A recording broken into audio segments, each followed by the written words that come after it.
నమస్తే, welcome to S8 news. ముందుగా headlines.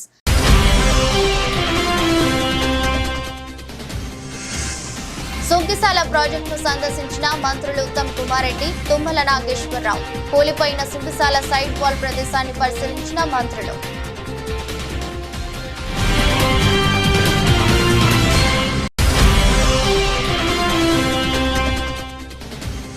వేకవోలు మండలంలో ఇళ్లపల్లి గ్రామ సర్పంచ్ పై దాడిని తీవ్రంగా ఖండించిన వైసీపీ మాజీ ఎమ్మెల్యేలు. టీడీపీ దాడులు ఆపకపోతే తిరుగుబాటు తప్పదని హెచ్చరించిన జక్కంపూడి రాజా.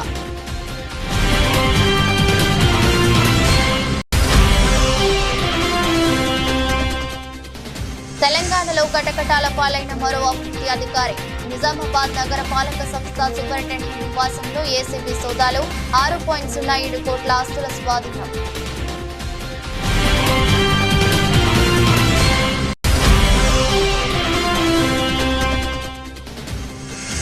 ఉమా కోపేశ్వర స్వామి దేవాలయాన్ని దర్శించుకున్న మంత్రి వాసంశెట్టి సుభాష్. ప్రత్యేక పూజలు నిర్వహించిన వాసంశెట్టి సుభాష్ దంపతులు.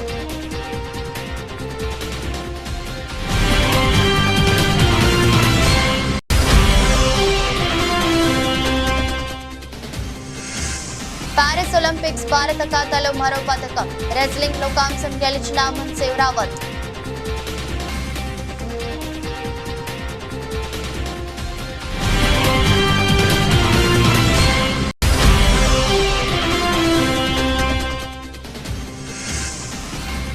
వారాంతం ట్రెండింగ్ లో ప్రపంచ మార్కెట్లతో పాటు దేశీయ ఈక్విటీ సూచీల ర్యాలీ. మదుపర్లకు కాసుల వర్షం.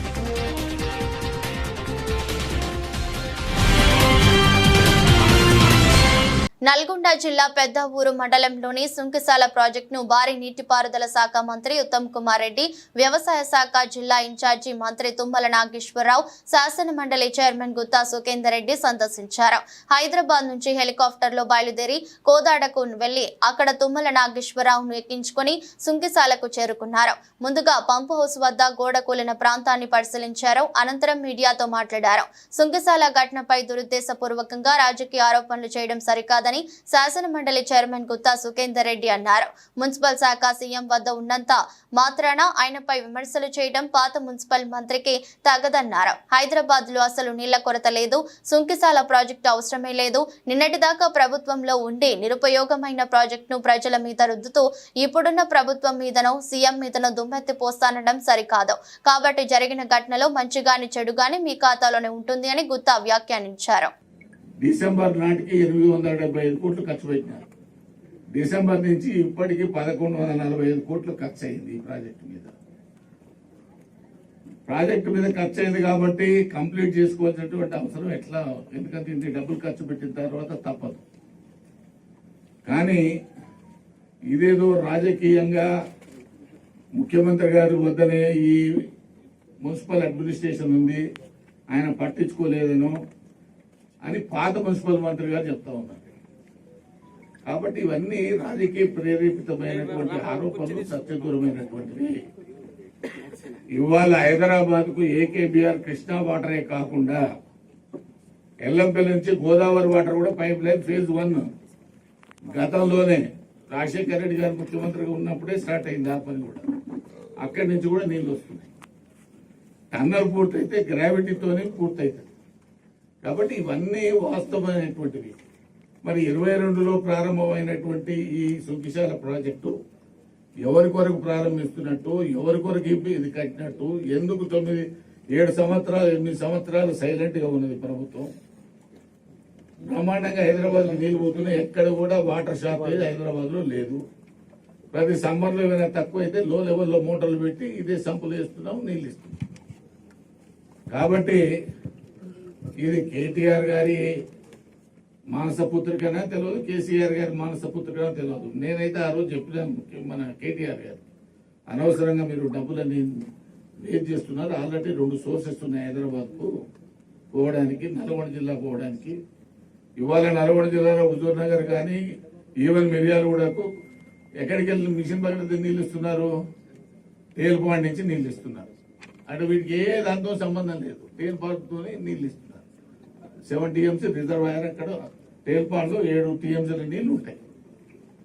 కాబట్టి ఈ రోజు ఈ ప్రాజెక్టు ఎట్లా ఎందుకు ప్రారంభించినారనేది వాళ్ళిద్దరికీ తెలియాలి. మా కాంట్రాక్టర్ గారికి తెలియాలి తప్ప మూడో మనిషికి తెలియదు. టెక్నికల్ గా ఇప్పుడు కాంట్రాక్టర్ కడతాడు, దానివల్ల ప్రభుత్వానికి నష్టం వచ్చేది ఏం లేదు, మేము ప్రభుత్వం మీద పైసా బడన్ అనేది అది రెండో విషయం. కానీ రాజకీయ పరమైనటువంటి విమర్శలు చేయడం చాలా దుర్బుద్ధితో కూడుకున్నటువంటిది. ప్రాజెక్టు ప్రారంభించింది మీరు, మంజూరు చేసింది మీరు, కాంట్రాక్టర్ నిర్ణయించింది మీరు, నిన్నటిదాకా ప్రభుత్వంలో ఉన్నది మీరు. ఇవాళ ఇప్పుడున్న ప్రభుత్వం మీదనో ముఖ్యమంత్రి గారి మీదనో దుమ్మెత్తి పోసుకోవడం అనేటువంటిది మంచిది కాదు. ఎందుకంటే బాధ్యతాయుతంగా మీరు వివరించినటువంటిది. కాబట్టి దీనికి తప్పు కానీ మంచి కానీ ఒప్పు కానీ చెడు కానీ అంతా మీ ఖాతాలోనే ఉంటుంది తప్ప రేవంత్ రెడ్డి గారి ప్రభుత్వం మీదనో ఉత్తమ్ కుమార్ రెడ్డి గారి మీదనో కోమటిరెడ్డి వెంకరెడ్డి గారి మీదనో లేకపోతే ఇంకోరి మీదనో తుమ్మల నాగేశ్వరరావు మీద వేసేదానికి అవకాశం. టీడీపీ అధికారంలోకి వచ్చాక రాష్ట్ర వ్యాప్తంగా చేస్తున్న దాడులకు, అరాచకాలకు అనపర్తి పరాకాష్ఠగా మారిందని జిల్లా వైసీపీ అధ్యక్షుడు రాజానగరం మాజీ ఎమ్మెల్యే జక్కంపూడి రాజా విమర్శించారు. పవన్ కళ్యాణ్ బీజేపీలతో జతకట్టి సూపర్ 6 పథకాలు, రకరకాల హామీలు గుప్పించి పదే జగన్మోహన్ రెడ్డి మీద బురద చల్లి అధికారంలోకి వచ్చిన తెలుగుదేశం ప్రజలకు మంచి చేయడం మీద దృష్టి పెట్టడం లేదని ఆయన ధ్వజమెత్తారు. తమకు ఓట్లు వేయని వారిని ఏ విధంగా ఇబ్బందులకు గురి చేయాలి, ఎలా హతమార్చాలి, వారి మీద ఎలా కేసులు బనాయించాలి, వాళ్ళ ఆస్తులు ఎలా కూలగొట్టాలి అనే దానిపైనే వారి ఆలోచన నిమగ్నమై ఉందని విమర్శించారు. జగన్ కంటే రెట్టింపు పథకాలు ఇస్తామని హామీ ఇచ్చిన కూటమి మాటలు ప్రజల నమ్మి అధికారం ఇచ్చినందుకు ప్రజలను మోసం చేయకుండా కూటమి ప్రభుత్వం మేలు చేయాలని హితవు పలుకుతున్నామన్నారు. దాడులు ఆపకపోతే, పథకాలు అమలు చేయకపోతే ప్రజా తిరుగుబాటు తప్పదని అన్నారు.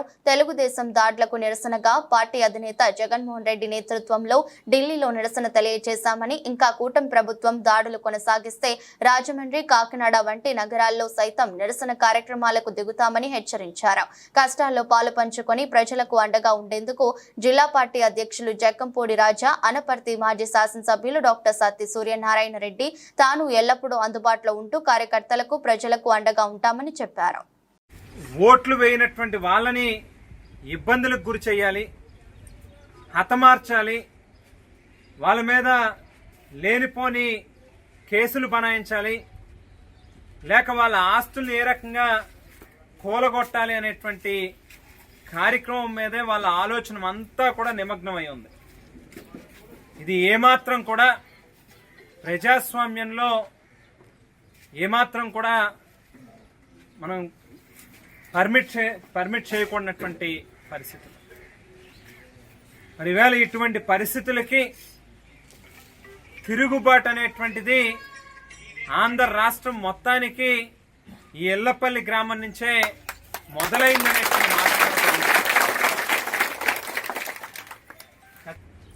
ఎక్కడికి పోతా ఉన్నాం మనం, ఏ రకమైనటువంటి ఆలోచన ఇటువంటి వ్యక్తులు చేస్తా ఉన్నారు, ఎటువంటి ప్రజాప్రతినిధులు మనం ఎన్నుకున్నాం అనేటువంటిది ఖచ్చితంగా ప్రతి ఒక్కరూ కూడా ఆలోచన చేయాల్సినటువంటి అవసరం ఉంది.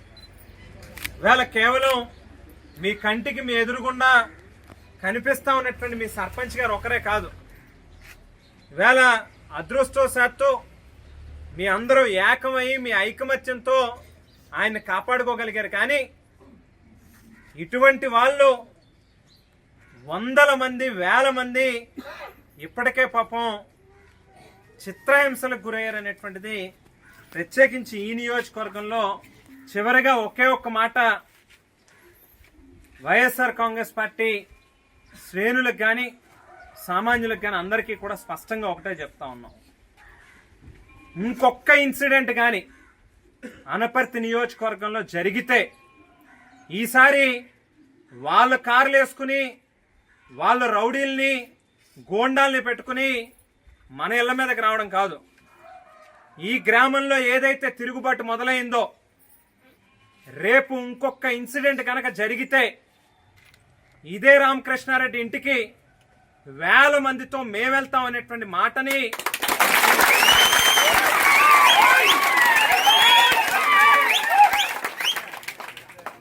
పోలీస్ శాఖ కానీ ప్రభుత్వం కానీ ఖచ్చితంగా లా అండ్ ఆర్డర్ని కాపాడాల్సినటువంటి బాధ్యత మీ మీద ఉంది.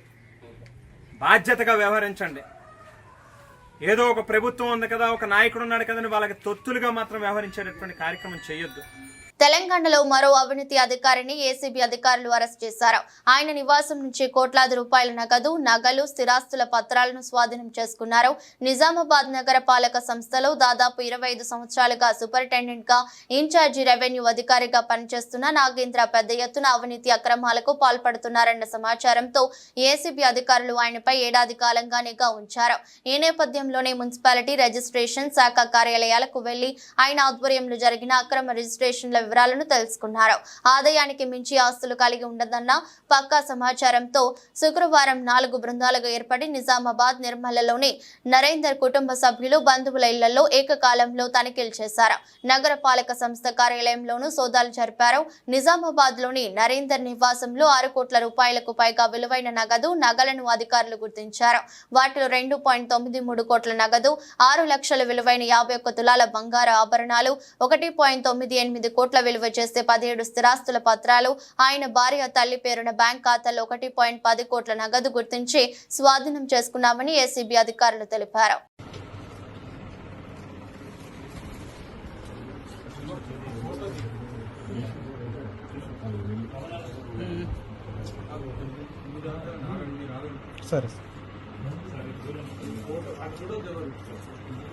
కొత్తపేట పలివెల గ్రామంలో కొలువై ఉన్న శ్రీ ఉమా కోపేశ్వర స్వామి దేవాలయాన్ని దర్శించుకొని ప్రత్యేక పూజలు నిర్వహించిన ఆంధ్రప్రదేశ్ కార్మిక శాఖ మంత్రి వాసంశెట్టి సుభాష్ దంపతులు కోనసీమ పుణ్యక్షేత్రాలలో ఒకటిగా పేరుగాంచిన ఉమా కోపేశ్వర స్వామి దేవాలయం పలివెల గ్రామంలో ప్రసిద్ధిగాంచింది.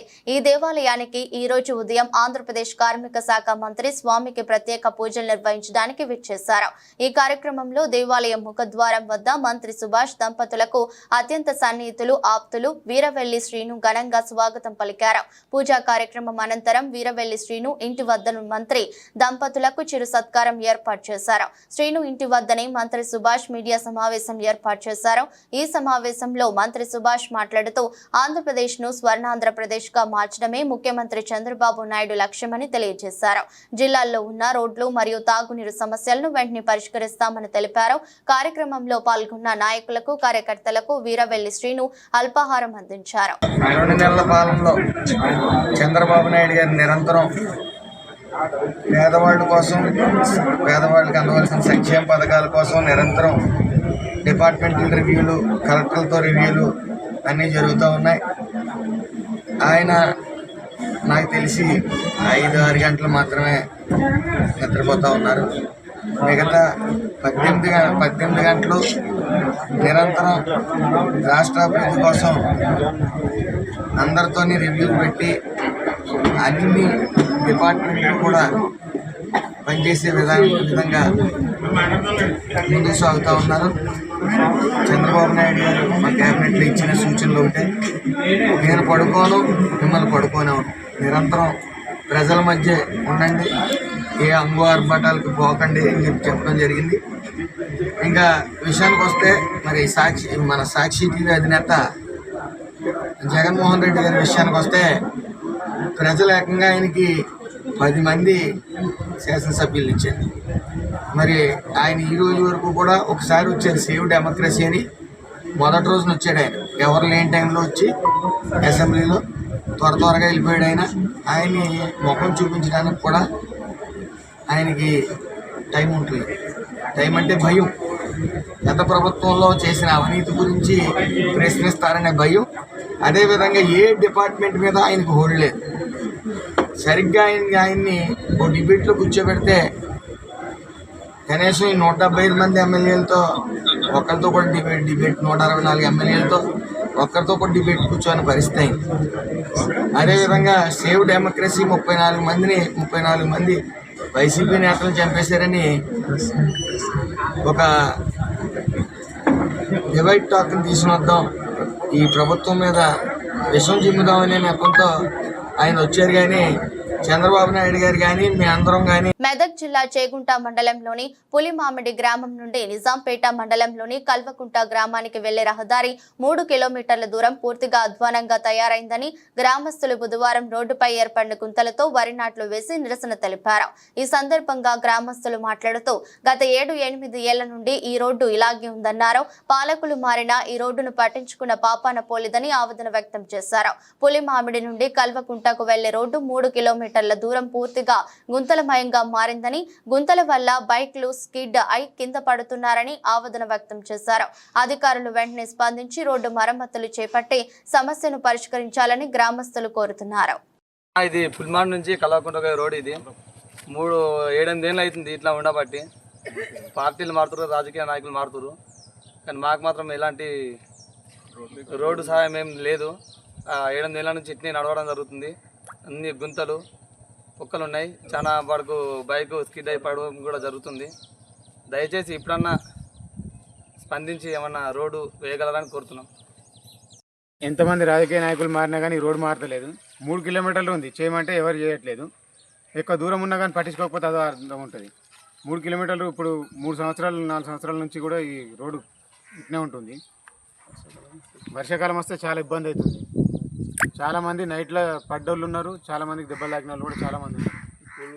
దీన్ని కొద్ది తొందరగా పరిష్కరించాలని కోరుతున్నారు. ఆర్టీసీని ఆదాయ వనరులుగా తీర్చిదిద్దాలని, తద్వారా సంపద సృష్టించుకునేందుకు అవకాశం కలుగుతుందని శ్రీకాకుళం ఎమ్మెల్యే గొండు శంకర్ అన్నారు. నగరంలోని ఆర్టీసీ కాంప్లెక్స్ ఆవరణలో ఎంప్లాయీస్ యూనియన్ నూతన కార్యాలయాన్ని శ్రీకాకుళం ఎమ్మెల్యే గొండు శంకర్ గురువారం ప్రారంభించారు. ఈ సందర్భంగా మాట్లాడుతూ త్వరలోనే ఆర్టీసీ కాంప్లెక్స్ ను కమర్షియల్ కాంప్లెక్స్ గా మార్చడం ద్వారా ఆదాయాన్ని పొందవచ్చునని తెలిపారు.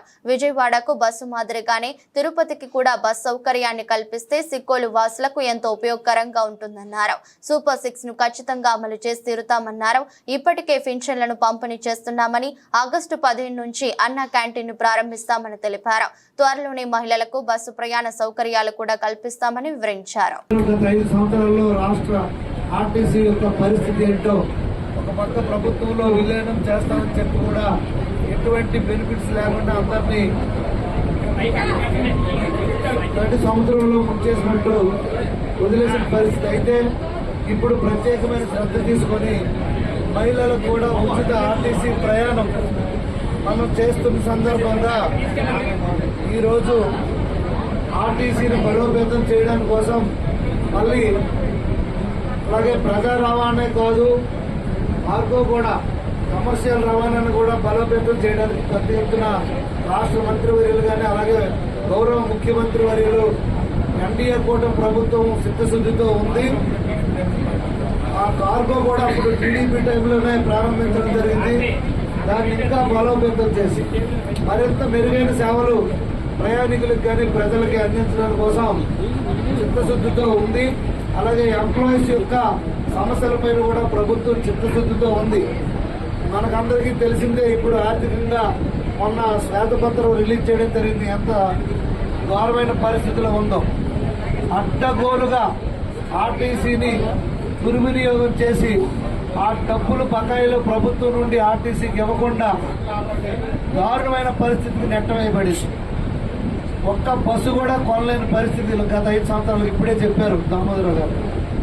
అందుకే పెద్ద ఎత్తున రాష్ట్ర వ్యాప్తంగా కొత్త బస్సులు అలాగే హైర్ కూడా తీసుకోవడం జరిగింది. మొన్న రీసెంట్ గా విజయవాడకి ఇక్కడ నుండి కొత్త సూపర్ లగ్జరీ బస్సు ఒకటి వేయడం జరిగింది. అలాగే సెమీ ఎక్స్ప్రెస్, సూపర్ ఎక్స్ప్రెస్ విజయనగరంకి 2 వేయడం కూడా జరిగింది. అలాగే ఇంకా బస్సులు రావాల్సి ఉంది. రాష్ట్ర వ్యాప్తంగా ఇప్పుడే దామోదరరావు గారు చెప్పినట్టు మహిళలకు ఉచితంగా ఇస్తే దానివల్ల ఆదాయం మీకు వస్తుంది, ఎందుకంటే ప్రభుత్వం భరిస్తుంది కనుక. అదేవిధంగా బస్సులు కూడా పెంచాల్సిన పరిస్థితి ఉంది కనుక డిప్యూటీ ప్రభుత్వం యొక్క ఇది సూపర్ 6 లో భాగంగా సూపర్ 6 కి చాలా ప్రాధాన్యం ఇస్తున్నారు ముఖ్యమంత్రి కానీ, ఎన్డీఏ ప్రభుత్వం కానీ, పవన్ కళ్యాణ్ గారు కానీ, అలాగే మోడీ గారు కానీ ఈ ప్రభుత్వం చిత్తశుద్ధితో పనిచేస్తుంది కనుక తప్పకుండా ఆర్టీసీని బలోపేతం చేసి మీ అందరి కష్టాలని తీర్చి మళ్ళా ప్రజలందరికీ ఒకప్పుడు ఆర్టీసీ అంటే ఎలాగుండేదో అదే రోజులు మళ్ళీ రానున్నాయని సందర్భంగా మీకు అందరికీ తెలియజేసుకుంటూ శ్రీకాకుళం జిల్లా పాతపట్నం నియోజకవర్గం యువతి యువకుల కోసం తమ సొంత నిధులతో కోరికన భవానీ ఉచిత డిఎస్సి కోచింగ్ సెంటర్ ను ప్రారంభించారు. జనసేన అధినేత పవన్ కళ్యాణ్ చేసే సేవలను ఆదర్శంగా తీసుకుని ఈ ఉచిత శిక్షణను ప్రారంభించడం మాకు చాలా సంతోషం. అందుకు ప్రతి ఒక్క డిఎస్సి విద్యార్థులు సద్వినియోగం చేసుకోవాలని కోరారు. ముందుగా దీప ప్రజ్వలన కోరికన రవికుమార్ భవానీ దంపతులు వెలిగించారు.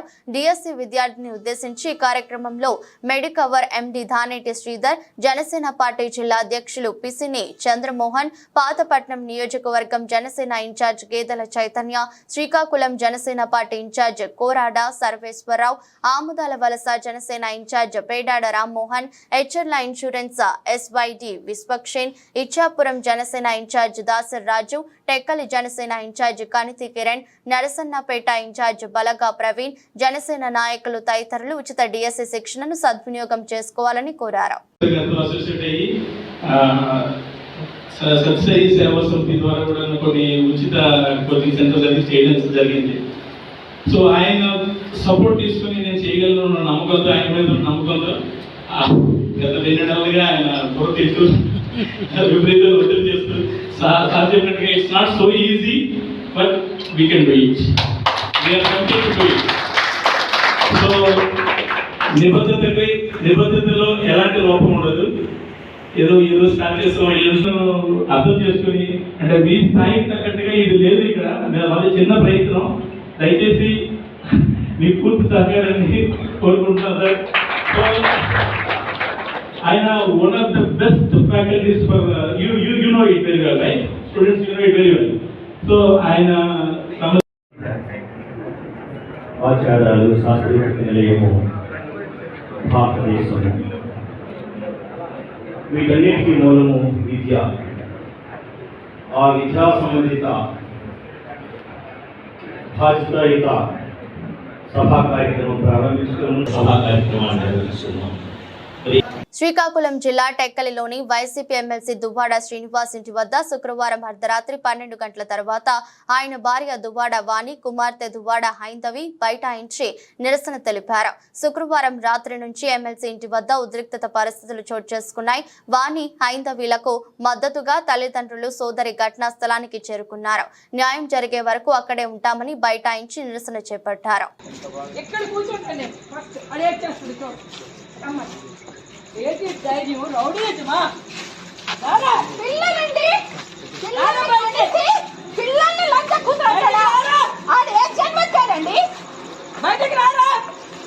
ప్యారిస్ ఒలింపిక్స్ లో సత్తా చాటి కాంస్య పథకం గెలిచిన భారత పురుషుల హాకీ జట్టు శనివారం ఉదయం స్వదేశానికి చేరుకుంది. ఈ నేపథ్యంలో ఉదయం నుంచి అభిమానులు భారీ సంఖ్యలో ఢిల్లీలోని ఇందిరాగాంధీ అంతర్జాతీయ విమానాశ్రయానికి చేరుకుని ఆటగాళ్లకు ఘన స్వాగతం పలికారు. Captain Harman Preet Singh, goal keeper Sreejesh, మాజీ సారథి మన్ప్రీత్ సింగ్ తో పాటు ఇతర ప్లేయర్లకు మెడలో పూలదండ, రుమాలు వేసి అధికారులు గ్రాండ్ వెల్కమ్ చెప్పారు. దీంతో జట్టులోని ప్రతి సభ్యుడు, సిబ్బంది ఆనందంగా ఉల్లాసంగా కనిపించి, అలాగే కొందరు ఆటగాళ్లు బ్యాండ్ చప్పుళ్లకు హుషారుగా తీన్మార్ స్టెప్పులేయడం కూడా చేశారు. కాగా గురువారం స్పెయిన్ తో జరిగిన కాంస్య పతక పోరులో టీమిండియా సత్తా చాటింది. ఈ మ్యాచ్ లో 2-1 తేడాతో భారత జట్టు నెక్కి కాంస్య పతకం దక్కించుకుంది. 1968లో మెక్సికో సిటీలో జరిగిన ఒలింపిక్స్, 1972 మ్యానిచ్ ఒలింపిక్స్ లో వరుసగా 2 కాంస్య పతకాలను సాధించిన భారత్ హాకీ జట్టు ఒలింపిక్స్ లో వరుసగా 2 కాంస్య పతకాలు సాధించడం ఇది రెండోసారి. 2020 టోక్యో ఒలింపిక్స్ లో కూడా టీమిండియా కాంస్యంతో మెరిసిన విషయం తెలిసిందే. ప్యారిస్ ఒలింపిక్స్ లో భారత్ కు మరో పతకం లభించింది. 21 ఏళ్ల అమన్ సెరావత్ రెజిన్ లో కాంస్యం సాధించారు.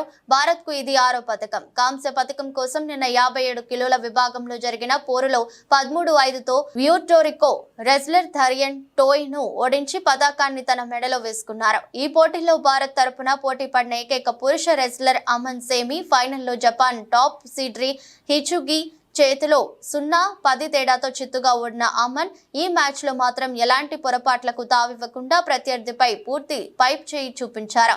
అది నుంచి దూకుడు ప్రదర్శించి దరియన్ను చిత్తు చేసి పతాకాన్ని సొంతం చేసుకున్నారు. ఈ పతాకాన్ని అతడు తన దివంగత తల్లిదండ్రులు, దేశ ప్రజలకు అంకితం ఇచ్చాడు. ఒలింపిక్స్ తో పతకం సాధించిన ఒలింపిక్స్ లో పతకం సాధించిన 7వ భారత రెజ్లర్ గా అమన్ రికార్డులకు ఎక్కాడు. 1952లో హెలింగ్సీలో జరిగిన ఒలింపిక్ క్రీడల్లో కేడి జాదవ్ కాంస్యం కైవసం చేసుకున్నారు. స్వతంత్ర భారతంలో తొలి పతకం అందుకున్న రెజ్లర్ గా జాదవ్ పేరు రికార్డులో నిలిచిపోయింది. ఇక పతకం సాధించిన అమన్ ఖాతాలో మరో రికార్డు కూడా వచ్చేరింది. ఒలింపిక్స్ లో వ్యక్తిగత పతకం అందుకున్న అతిపిన్న వయస్కుడి సంవత్సరాలు 21 గాను అమన్ రికార్డు సృష్టించారు. ఈ వారం ఆరంభ నష్టాల నుంచి స్టాక్ మార్కెట్లు క్రమంగా కోలుకున్నాయి. వారాంతం ట్రేడింగ్ లో ప్రపంచ మార్కెట్లతో పాటు దేశీయ ఈక్విటీ సూచీలు ర్యాలీ తీశాయి. సెన్సెక్స్ ఒక దశలో 1098 పాయింట్ల వరకు పెరిగి 79,984.24 వద్ద ఇంట్రాడే గరిష్టాన్ని నమోదు చేసింది. చివరికి 819 పాయింట్ల లాభంతో 79,705.91 వద్ద స్థిరపడింది. నిఫ్టీ సైతం ఇంట్రాడేలో 302 పాయింట్లు ఎగబాకినప్పటికీ చివర్లో 250 పాయింట్ల లాభంతో 24,367.50 వద్ద క్లోజ్ అయింది. అమెరికాలో నిరుద్యోగ భృతి క్లెయిమ్ల గణాంకాలు సానుకూలంగా నమోదు కావడంతో ఆర్థిక మాంద్యం భయాలు తగ్గుముఖం పట్టాయి. దాంతో అమెరికాతో పాటు ప్రపంచ మార్కెట్లో ట్రెండింగ్ సెంటిమెంట్ మెరుగుపడిందని ఈక్విటీ నిపుణులు పేర్కొన్నారు. ఈక్విటీ ఇన్వెస్టర్ల సంపద పరిగణించే BSE లిస్టెడ్ కంపెనీల మొత్తం మార్కెట్ క్యాపిటలైజేషన్ 4.46 లక్షల కోట్లు పెరిగి 450.21 లక్షల కోట్లకు చేరుకుంది. సెన్సెక్స్ లోని 30 నమోదిత కంపెనీలో 28 లాభపడ్డాయి. టెక్ మహీంద్రా షేర్లు 2.74% ఎగబాకి సూచీ టాప్ గెయినర్ గా నిలిచింది. Tata Motors, M&M, JSW steel, HCL tech, SBI షేర్లు 2% పైగా పెరిగాయి. మార్కెట్ దిగ్గజ షేర్లు రిలయన్స్ ఇండస్ట్రీస్ 1.82%, ఇన్ఫోసిస్ 1.71%, TCS 1.42% రాణించాయి. వార్తలు ముగించే ముందు మరోసారి హెడ్లైన్స్.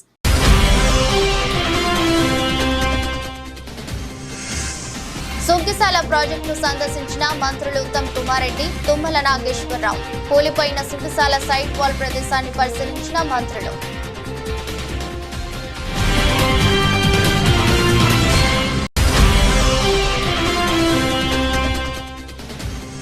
బికవోలు మండలంలో ఇళ్లపల్లి గ్రామ సర్పంచ్ పై దాడిని తీవ్రంగా ఖండించిన వైసీపీ మాజీ ఎమ్మెల్యేలు. టీడీపీ దాడులు ఆపకపోతే తిరుగుబాటు తప్పదని హెచ్చరించిన జక్కంపూడి రాజా.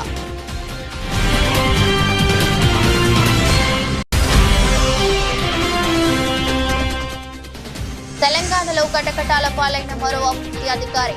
నిజామాబాద్ నగర పాలక సంస్థ సూపరింటెండెంట్ నివాసంలో ఏసీబీ సోదాలు. 6.07 కోట్ల ఆస్తుల స్వాధీనం.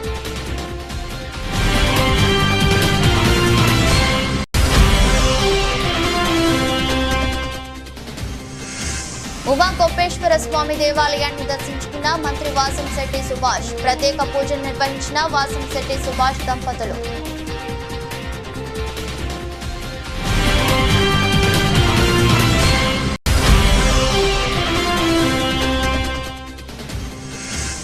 పారిస్ ఒలింపిక్స్ భారత ఖాతాలో మరో పథకం. రెజ్లింగ్ లో కాంస్యం గెలిచిన అమన్ సేవ్రావత్.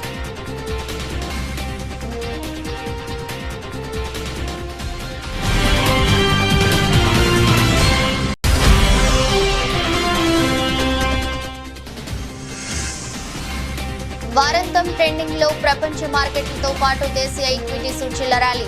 మదుపర్లకు కాసుల వర్షం.